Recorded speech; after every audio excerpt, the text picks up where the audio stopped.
మీకు ఈ వీడియో నచ్చినట్లయితే వీడియోని లైక్ చేయండి. కౌశికి జగదాత్రి వాళ్ళ కోసం ఎదురు చూస్తూ బయట వెయిట్ చేస్తూ ఉంటుంది. వజ్రం రాకముందే నల్లపూసల ఫంక్షన్ని పూర్తి చేసేయాలి. ఈ ధాత్రి కేదార్లు ఇంకా రాలేదేంటి అని అటు ఇటు తిరుగుతూ ఎదురు చూస్తూ ఉంటే అప్పుడే నిషి, వైజయంతి, కమలాకర్ అక్కడికి వస్తారు. వదిన, జగదాత్రి వాళ్ళు ఎప్పుడు వస్తారు అని ఫంక్షన్కి వచ్చిన ముత్తైదువులందరూ ప్రశ్నిస్తున్నారు. వీళ్ళేమో ఇంకా రాలేదు అని నిషి అంటే, వీళ్ళకి ఇవన్నీ కూడా అలవాటే కదా. ఏదైనా ఫంక్షన్ పెడితే ఇష్టం వచ్చినప్పుడు బయటికి వెళ్తారు, ఎప్పుడో కానీ రారు. వీళ్ళెందుకు వస్తారు అని వైజయంతి అంటుంది. ఫ్రెండ్కి యాక్సిడెంట్ అయ్యింది, అందుకే వెళ్ళామని చెప్పారు కదా, వచ్చేస్తారులే అని కౌశికి అంటుంది. వాళ్ళు చెప్పింది నువ్వు నమ్ముతున్నావు కాబట్టే కౌశికి, ఇంకా వాళ్ళు నిన్ను ఇలా మోసం చేస్తున్నారు. వాళ్ళు అసలు దేనికి వెళ్ళారో నాకైతే డౌటే. వాళ్ళు అబద్ధం చెప్పి వెళ్ళినట్లు ఉన్నారు అని కమలాకర్ అంటే, అవునని నిషి అంటుంది. వదిన, వాళ్ళు రాగానే ఎందుకు ఇంత లేట్ అయింది, అసలు మీరు యాక్సిడెంట్ అయిన వాళ్ళ దగ్గరికి వెళ్ళారా లేదా అని నిలదీయండి వదిన అని నిషి అంటుంటే, సరే అలాగే అడుగుతానులే అని కౌశికి అంటుంది. అప్పుడే త్రిపాఠి దగ్గర నుంచి ఫోన్ కాల్ రావడంతో ఎవరో ఏంటో చెప్పండి అని కౌశికి అడుగుతూ ఉంటుంది. నేను మీ తమ్ముడు యువరాజ్ కేసుని డీల్ చేస్తున్న త్రిపాఠి ఆఫీసర్ని మాట్లాడుతున్నాను. మీరు ఏ కేసులో అయితే యువరాజ్ అరెస్ట్ అయ్యాడో ఆ సూరి మామ బ్రతికే ఉన్నాడు అని త్రిపాఠి చెప్పడంతో, ఏంటి, ఆ సూరి గారు బ్రతికే ఉన్నారా అని కౌశికి అడుగుతూ ఉంటుంది. అవును, ఆ సూరి ప్రాణాలు తీశారనే కదా యువరాజ్ని ఆ జేడీ అరెస్ట్ చేసింది. ఇప్పుడు ఆ సూరిని బ్రతికే ఉన్నాడని నేను తెలుసుకొని తీసుకువచ్చి మీడియా ముందు అందరి ముందు నిలబెడదామని వస్తే ఆ జేడీ ఏమో నాకు తెలియకుండానే ఆ సూరిని ఇక్కడి నుంచి తీసుకువెళ్ళిపోయింది. ఆ సూరి కనుక ప్రపంచం ముందుకు వచ్చాడంటే యువరాజ్పై ఆ జేడీ కావాలనే తప్పుడు కేసు పెట్టిందని ఆ జేడీ కేడీల ఉద్యోగాలు కూడా పోతాయి. కానీ ఆ జేడీ నాకంటే ముందుగా నాకు హ్యాండ్ ఇచ్చేసి నన్ను మోసం చేసి ఆ సూరిని తీసుకువెళ్ళిపోయింది. ఎందుకంటే యువరాజ్పై తప్పుడు కేసు పెట్టారని ఆ జేడీ ఉద్యోగం నుంచి తీసేస్తారు కదా, అందుకే ఇలా చేసింది. మీకు పేరు బలుకుపడి అన్నీ ఉన్నాయి కదా, అందుకే మీకు ఈ ఇన్ఫర్మేషన్ని ఇస్తున్నాను. మీ తమ్ముడిని ఎలా కాపాడుకుంటారో మీ ఇష్టం, ఆ సూరి మాత్రం ఈ ప్రపంచం ముందుకు రావాలి అని త్రిపాఠి అంటాడు.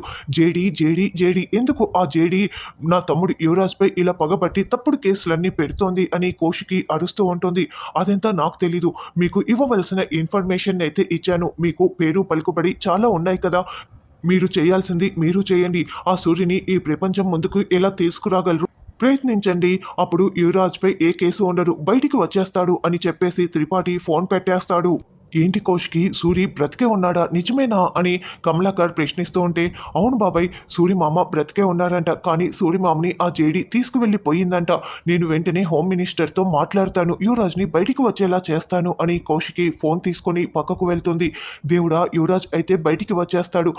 అమ్మి నిషి, వెంటనే యువరాజ్కి ఫోన్ చేసి చెప్పు, సూరి మామ బ్రతికే ఉన్నాడని చెప్పు నిషి అని వైజయంతి అంటుంటే, అవును వెంటనే చెప్తాను బాబాయ్, ఫోన్ ఇవ్వండి అని నిషి అంటుంది. వద్దు నిషి, ఇప్పుడే చెప్తే యువరాజ్ అజాగ్రత్తగా ఉంటాడు. అప్పుడు ఆ జేడీ యువరాజ్ని మళ్ళీ పట్టుకు వెళ్ళిపోయిందనుకో చాలా ప్రాబ్లం అవుతుంది. అసలు ఆ త్రిపాఠి చెప్పింది నిజమా కాదా అని ముందు అది తేల్చుకుందాం.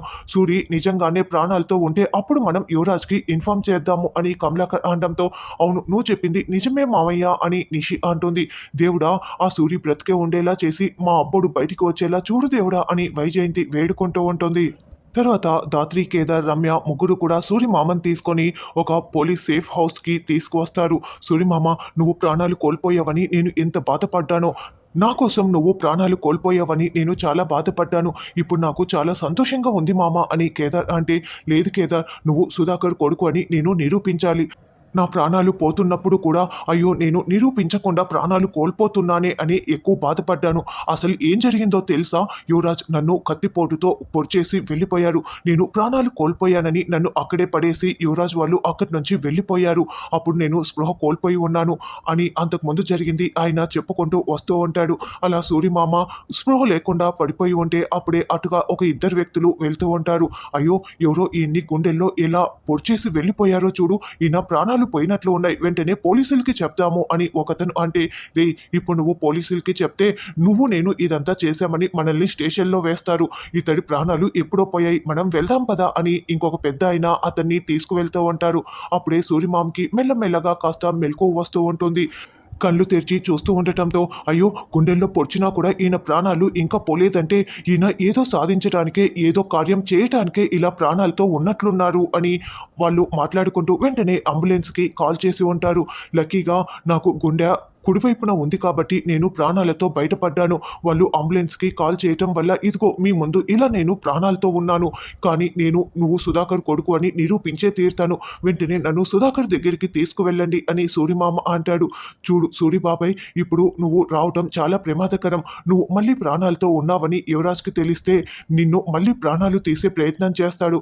ఆల్రెడీ యువరాజ్‌ని అరెస్ట్ చేశారు. యువరాజు చేసే ఇల్లీగల్ పనులు చాలా ఉన్నాయి. నీ ప్రాణాలు తీసేశాడని మేము యువరాజ్‌ని ఇప్పుడు అరెస్ట్ చేశాము. ఇంకొన్ని రోజులు మీరు ఇలా అజ్ఞాతంలోనే ఉండాలి. అప్పుడు యువరాజు చేసిన ఇల్లీగల్ పనులన్నీ కూడా బయటికి వచ్చేస్తాయి. అంతవరకు మీరు ఇక్కడే సేఫ్‌గా అజ్ఞాతంలో ఉండాలి. ఎందుకంటే యువరాజు చేస్తున్న పనులన్నీ బయటికి రావాలి కదా అని ధాత్రి అంటోంది. అవును మామ అని కేదార్ కూడా నచ్చచెప్తాడు. సరే మీరు ఇంతగా చెప్తున్నారు కదా, లేకపోతే ఈ క్షణమే నేను సుధాకర్‌కి నిజం చెప్పేద్దాం అనుకున్నాను. మీరు రమ్మన్నప్పుడే నేను బయటికి వస్తాను. అంతవరకు ఇక్కడే ఉంటాను అని సూరిమామ మాట ఇస్తాడు. వదిన, అరగంటలో వస్తామన్న వాళ్ళు ఇంకా రాలేదు. కాబట్టి ఈ ఫంక్షన్ జరగడం మాకు ముందే ఇష్టం లేదు. ఇక ఈ ఫంక్షన్‌ని ఆపేద్దాం అని నిషి అంటే, చూడండి మిమ్మల్ని పిలిచి ఇబ్బంది పెట్టినందుకు మమ్మల్ని క్షమించండి. ఇక మీరు వెళ్ళిపోండి అని వైజయంతి ముత్తైదువులకి చెప్తూ ఉంటుంది. అయ్యో! ఇంతసేపు వెయిట్ చేశాము. ఇంకో 5 నిమిషాలు చూద్దామని కౌశికి అంటుంది. ఇంతవరకు రాని వాళ్ళు 5 నిమిషాల్లో ఏరోప్లేన్‌లో వచ్చేస్తారా ఏంటి అని బూచి అంటుంటే, ఏరోప్లేన్‌లో రానవసరం లేదు. అదిగో జగదాత్రక్క, బావ వచ్చేశారు అని మాధురి చూపిస్తూ ఉంటుంది. ఏయ్! ఎక్కడికి వెళ్లారే? ఎందుకు ఇంతసేపు అయ్యింది? అసలు నాకు తెలిసి కేదార్‌కి నువ్వు తప్పిస్తే ఎవరు ఫ్రెండ్స్ లేరు. అటువంటిది ఎవరికో యాక్సిడెంట్ అయ్యిందని చెప్పి ఎప్పుడు అనంగా వెళ్లారు? ఎప్పుడు వస్తున్నారు? అని నిషి నిలదీస్తూ ఉంటుంది. అసలు మనం పిచ్చివాళ్ళగా ఎదురు చూడడం వీళ్ళకు అలవాటైపోయింది. అందుకే మనల్ని ఇంత కేర్‌లెస్‌గా చూస్తున్నారు అని కాచి అంటుంది. ఏంటి కాచి అలా మాట్లాడుతున్నావు? యాక్సిడెంట్ అయ్యింది. మేము అక్కడికే వెళ్ళాము. కాకపోతే వాళ్ళ అమ్మా నాన్నకి కాస్త ధైర్యం చెప్పి రావడానికి కాస్త లేట్ అయింది అంతేనని ధాత్రి అంటోంది. ఇంట్లో మీ ఫంక్షన్ కోసం ఇంతమందిమి ఎదురు చూస్తూ ఉంటే మీరు అంతసేపు అక్కడ ఉండటం అవసరమా? మనిషి ప్రాణం ఎంత ముఖ్యమో నాకు తెలుసు. కానీ ఇంత లేట్‌గా రావటం ఏమీ బాగోలేదు అని కౌశికి అనడంతో, సారీ వదిన, ఇంకెప్పుడు ఇలా లేట్ చేయను అని ధాత్రి అంటుంది. సరే అయిందేదో అయింది. నల్లపూసల ఫంక్షన్ మొదలు పెడదాం కౌశికి అని సురేష్ అనడంతో, రండి వచ్చి కూర్చోండి అని కౌశికి అంటోంది. ఇక ధాత్రి కేదార్లు పీటలపై ఒకరిని ఒకరు చూసుకుంటూ చాలా సంతోషంగా కూర్చొని ఉంటారు. అప్పుడే నల్ల పూసలు గుచ్చి కౌశికి చేతికి ఇవ్వటంతో కౌశికి కేదార్ చేతికి అందిస్తుంది. కేదార్ ఆ నల్ల పూసల్ని ధాత్రి మెడలో వేస్తారు. ఇద్దరు ఒకరిని ఒకరు చూసుకుంటూ చాలా చాలా సంతోషపడుతూ ఉంటారు. అప్పుడే సూర్యమామ ఆటోలో వస్తున్నట్లు మనకి చూపిస్తూ ఉంటారు. నల్ల పూసల ఫంక్షన్ పూర్తి కావటంతో అందరి దగ్గర ఆశీర్వాదం తీసుకోండని కౌశికి అంటుంది. సుధాకర్, వైజయంతి కౌశికి దగ్గర ధాత్రి కేదార్లు ఆశీర్వాదం తీసుకుంటారు. ఈ లోపలే సూర్యమామ కౌశికి వాళ్ళ ఇంటి బయటికి వచ్చి వెంటనే సుధాకర్‌కి కాల్ చేస్తారు. హలో ఎవరు అని సుధాకర్ ఫోన్ లిఫ్ట్ చేయగానే, నేను సూర్యని మాట్లాడుతున్నాను. నేను నీ ఇంటికే వచ్చాను. నీ ఇంటి బయటే ఉన్నాను. నేను నీతో మాట్లాడాలి. నువ్వు బయటికి వస్తావా లేకపోతే నేనే లోపలికి రానా అని సూరి అనడంతో, సూరి నువ్వు బ్రతికే ఉన్నావా అని సుధాకర్ టెన్షన్ పడుతూ ఉంటాడు. అవును నేను బ్రతికే ఉన్నాను. మర్యాదగా బయటికి రా అని పిలవటంతో, ఉండు అక్కడే ఉండు నేను ఇప్పుడే వస్తున్నాను అని సుధాకర్ పరిగెత్తుకుంటూ సూరి దగ్గరికి వచ్చి, నువ్వు బ్రతికే ఉన్నావా అని అడుగుతూ షాకింగ్‌గా ప్రశ్నిస్తూ ఉంటాడు.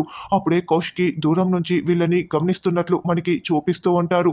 అవును నేను బ్రతికే ఉన్నాను. నీలో మానవత్వం ఉందని నిరూపించుకోవాలనుకుంటే కేదార్‌ని నీ కొడుకుగా అంగీకరించు. లేకుంటే నేనే ఈ నిజాన్ని అందరికీ చెప్పేస్తాను అని సూరి సుధాకర్‌కి వార్నింగ్ ఇస్తూ ఉంటాడు. వద్దు అలా చేయొద్దు అని సుధాకర్ బతిమలాడుతూ ఉంటే, నువ్వు ఎంత బతిమలాడినా నేను విన్ను. నాకు కేదార్‌కి న్యాయం జరగాలి. నేను అందరికీ నిజం చెప్పేస్తాను అని సూరి బెదిరిస్తూ ఉంటాడు. ధాత్రి కేదార్‌లకి రానని సూరిమామ చెప్పేసి ఉంటాడు. మరి సూరిమామ నిజంగా ఇక్కడికి వచ్చాడా? ఎవరైనా కలగంటున్నారా? అన్నది రానున్న ఎపిసోడ్‌లో తెలుసుకుందాం.